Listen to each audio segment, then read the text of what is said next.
The 2026 NBA draft class is absolutely loaded with talent, so I wanted to do a series of videos where I rank the top prospects by position and then end with my official big board for the 2026 NBA draft. So today we're starting with the guards, and then we'll move on to the forwards, the centers, and finally the entire class. And for those positional rankings, I'm using the official positions listed at the NBA Draft Combine. So if you don't see a player listed, they'll probably be in another video. But now it's time to rank the best guards in the 2026 NBA draft, so let's jump into it. And starting at the number 1 spot, I have Darryn Peterson from Kansas, and Peterson is still my top guard in this class because the talent that he has is just too high to ignore.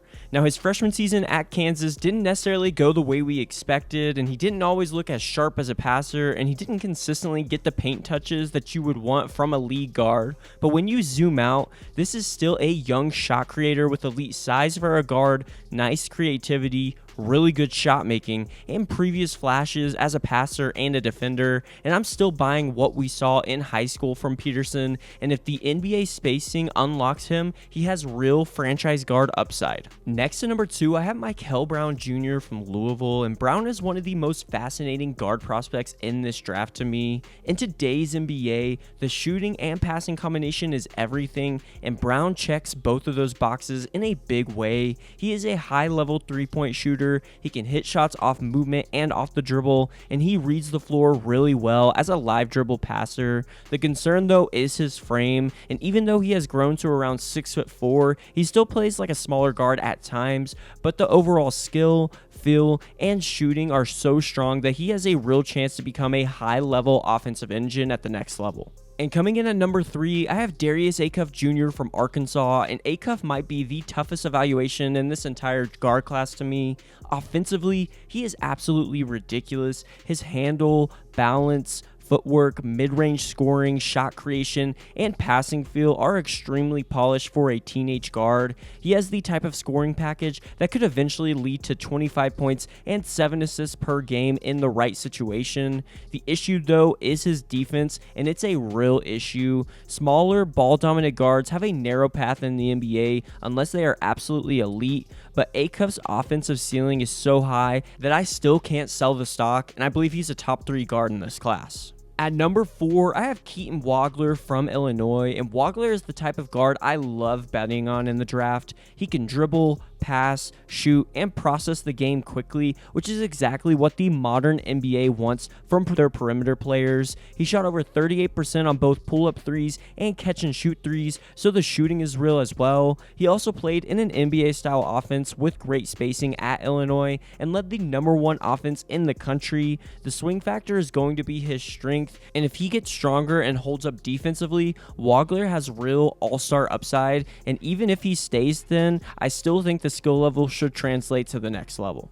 And rounding out my top 5 at number 5, I have Brayden Burries from Arizona, and Burries feels like one of the safest guard prospects in this class to me. He is a physical two-way scorer who can pressure the defense from all 3 levels. He has the jumper, the footwork, the toughness, and the defensive engagement to fit in a lot of different NBA situations. I do think he profiles more as an elite complementary piece than a true franchise creator though, which is why the upside question matters a bit, but for him to become an all-star, the passing and separation have to take another step in the right direction, and I do think they could, but even as the winning two-way type of guard he is, Burries has a very clear pathway in the NBA.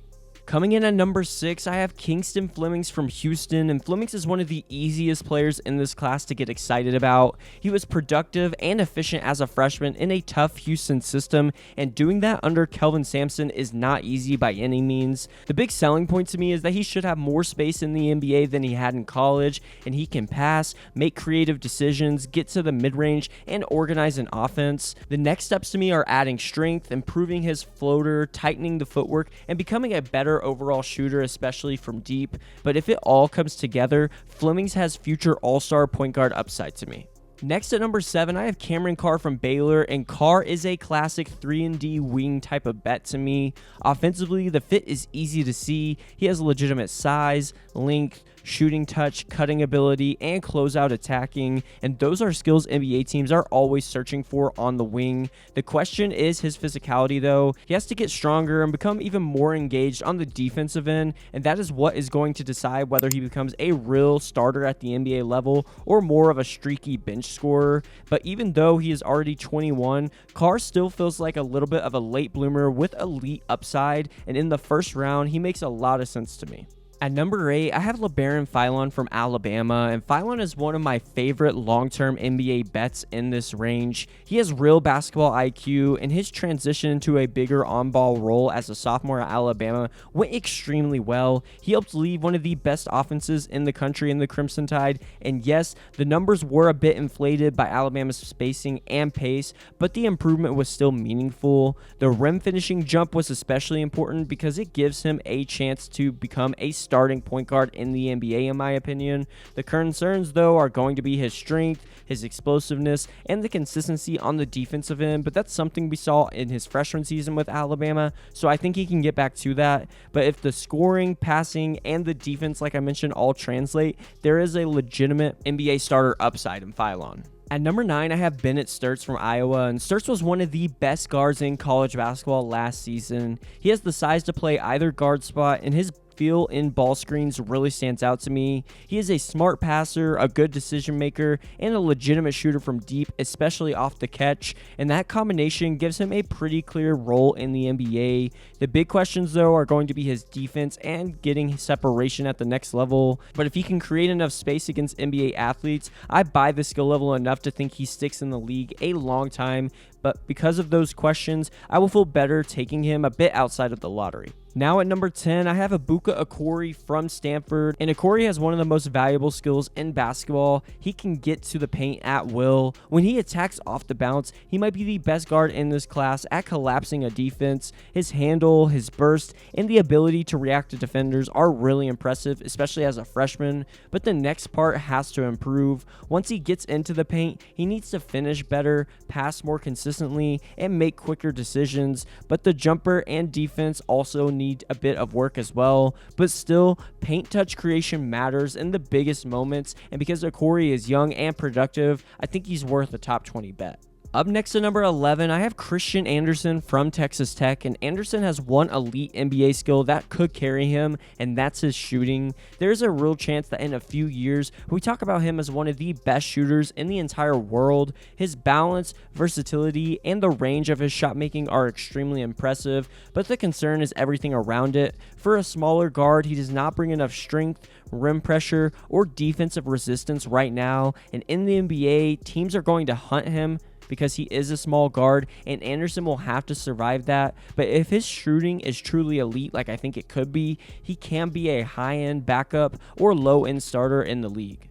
Coming in at number 12, I have Meleek Thomas from Arkansas, and Thomas is one of the most talented shot makers that we have in this class. He plays with real freedom on the offensive end, extreme confidence, and the type of shooting that upside that could eventually make him one of the better shooters in the NBA. But there is a lot to clean up around that. His team defense is a major concern. He ball watches way too much, and that could keep him off the floor early in his NBA career. The shot selection and passing vision are also not where they need to be. But Thomas has real six-man scoring upside to me, but I'm not convinced that his first NBA team will be the one that fully unlocks his potential. Next, at number 13, I have Isaiah Evans from Duke, and Evans is a very easy projection at the next level if the development hits right. He is nearly 6'7" in shoes, has a clean jumper, great footwork, and a high release, and he also has the ability to knock down shots off movement in NBA-style actions, and that is extremely valuable. And every NBA team wants size and shooting on the wing, but the problem is that Evans is still a ways away from being a complete basketball player. He needs to get stronger, make better decisions, read the floor more consistently, and improve on the defensive end. And we have seen plenty of catch-and-shoot wings struggle to stick, but if Evans rounds out the rest of his game, the shooting gives him real value. Then at number 14, I have Sergio de Larrea from Valencia, and de Larrea is a skilled international guard with the type of feel I usually like betting on. He can shoot, he sees the floor extremely well, and he understands how to operate as a passer and a secondary playmaker. The issue is whether he has enough burst and handle tightness to separate at the NBA level. Right now, I'm not sure he projects as a primary creator in the league, and that means the shooting has to max out and he has to get stronger on the defensive end, but I do think he's going to be able to eventually play in the NBA, but he still has work to do before he sticks. Up next at number 15, I have Ryan Conwell from Louisville, and Conwell is a solid second-round flyer because of his frame and overall shooting potential. The challenge is that he feels a little stuck between roles right now. He is not quite an elite shooter yet, and he is not creative enough with the ball to be a primary creator at the next level. Defensively, though, he competes enough to survive, but the offensive value has to be stronger for him to stay in the league. But the path for him is simple. He has to become a great shooter, not just a good one right now. And if the shooting takes another leap, and I think it will, there is room in the NBA for a bigger guard like Conwell who can space the floor and hold up defensively. Now at number 16, I have Richie Saunders from BYU, and Saunders has one of the cleaner second-round translations in this guard group to me. He is a reliable catch-and-shoot player, makes quick decisions, attacks closeouts, rebounds well for his position, and understands where to be defensively, and that gives him a ready-made NBA skill set. The concern, though, is his age and athleticism. He is nearly 25, and he is not the twitchiest player for the role he will need to play at the next level. Also, the injury that he suffered in his senior season in college also complicates things, but as a second round pick, I like the idea. His shooting, IQ, and reliability give him a real chance to eventually carve out a rotation role in the league. Next at number 17, I have Jack Kayil from Alba Berlin, and Kayil is an interesting draft and stash option. He took a real step forward this year in Germany, and there are enough guard skills to make him worth monitoring. The issue, though, is that the German league doesn't always translate cleanly to the speed and athleticism that we have in the NBA, and Kayil does a lot of things well, though, but right now, I'm not sure there is one bankable NBA skill set. He doesn't separate at a high level, he is not a high-level passer yet, and he's not overly quick for a guard, but if he comes over now, he feels like more of a two-way bet, but drafting him and stashing him for a bit longer may be the smarter option. Then at number 18, I have Jaden Bradley from Arizona, and Bradley is a gamer. He was one of the best players in the country in big moments in college, and he helped lead Arizona to the Final Four this past season. I love the fearlessness, the decision-making, and the way he competes on both ends of the floor, but for him to become an NBA rotation guard, the base skills have to keep improving. He needs to shoot threes more comfortably, fight through screens better, and become a more advanced playmaker when reading the weak side. The winning traits, though, are real, but I just see him more as a two-way contract bet right now than someone I would immediately give a guaranteed multi-year deal. Next at number 19, I have Braden Smith from Purdue, and Smith is one of the smartest guards that you'll see in this class. His feel for the game is absolutely elite. He can shoot the ball a bit, and he plays hard defensively, but the NBA translation is going to be tough because of his size. At 170 pounds and under 6 feet tall, it is hard to see him defending well enough to be more than a backup point guard in the league. He's a better passer than a lot of NBA backups, but to fully unlock that passing, he has to touch the paint more consistently, and that is a bit of a concern with his size, but I do think Smith plays in the league, but he profiles more as someone to take in the second round. And rounding out the top 20 at number 20, I have Emanuel Sharp from Houston, and Sharp is exactly the type of player you understand quickly. He is tough, he defends, and he can shoot the ball, and coming out of Houston's system, that matters because those guards usually know how to compete and understand defensive principles. Sharp was a Big 12 all-defensive player, and offensively, he has a quick release with good shot prep. The reason he is not higher, though, on this big board is his size and limited creation. He doesn't have a lot more than his outside shooting, and the athleticism size combination could be a problem at the next level, but for a team that needs guard shooting and defense in the second round, Sharp is worth a flyer. Coming in at number 21, I have Quadir Copeland from NC State, and Copeland is definitely more of a talent bet. You can see the natural skill, the feel, and the flashes that make him interesting at the next level, but the consistency is just not there yet. He makes too many poor decisions. He still needs to find cleaner ways to score efficiently, either at the rim or from three, and that makes the NBA projection a bit tricky. The upside, though, is real enough that a team could bring him in on a two-way contract and try to develop that shot, his decision-making, and overall defensive engagement, and he would not be my two-way priority right now because I think guys above him are better, but the talent is good enough to keep the door open. Then at number 22, I have Nkrumah from Tennessee State, and Nkrumah has one of the best stories in this entire draft class. He started at a Division III program, then went to another one and won Player of the Year, but then he decided to jump to Tennessee State and became the Ohio Valley Conference Player of the Year this past season. And at 6'5" with a 6'10" wingspan, he has real defensive tools. He can generate steals, cover ground, and create chaos with his motor. He also scored 33 points across 2 G League Combine scrimmages, which earned him an invite to the NBA Combine. But the jumper and the frame still need work, but nothing has stopped him yet, and I think he's going to get drafted in this year's NBA draft. Now at number 23, I have Otega Oweh from Kentucky, and Oweh has the type of role player tools that can translate to the NBA. He is a strong, physical, 6'4" wing who became one of the best slashing guards in all of college basketball this past season. He gets downhill, absorbs contact, cuts well, passes within the flow, and can defend multiple positions. The concern though is he does not project as a primary creator at all because the handle and jumper are definitely still shaky. He also has moments where he overcommits defensively or settles for tough mid-range shots, but if he embraces the role player path that he has, his cutting, physicality, defense, and connective skills should give him a chance to stick. Now at number 24, I have Milos from Houston, and Uzan is the kind of guard who helps good teams function. He plays under control, makes smart decisions, defends with effort, and keeps the ball moving, and that is why he was such a steady piece for Houston in back-to-back 30-win seasons. The issue though is his overall upside. Biggest questions for me are what does he offer as a primary shot creator, and is the shooting good enough for defenses to respect him? And those were the questions he needed to answer with a big senior season, and he didn't fully take that leap, but still his overall IQ, defense, and playmaking give him a chance to carve out a role in the NBA. Up next at number 25, I have Jacoby Gillespie from Tennessee, and Gillespie is just a winning guard. Everywhere he has been, his teams have exceeded expectations. He helps you win the possession battle because he takes care of the ball, creates steals, competes defensively, and can make fearless shots. At 6 foot though, there are obvious size limitations at the next level, and that probably caps his overall upside, but in the second round, there's value in a guard who can shoot, make decisions, and run a team, and he might start out running a G League offense, but if a team needs depth in the backcourt, he could eventually move up, and Gillespie has a real chance to stick as a bench guard option.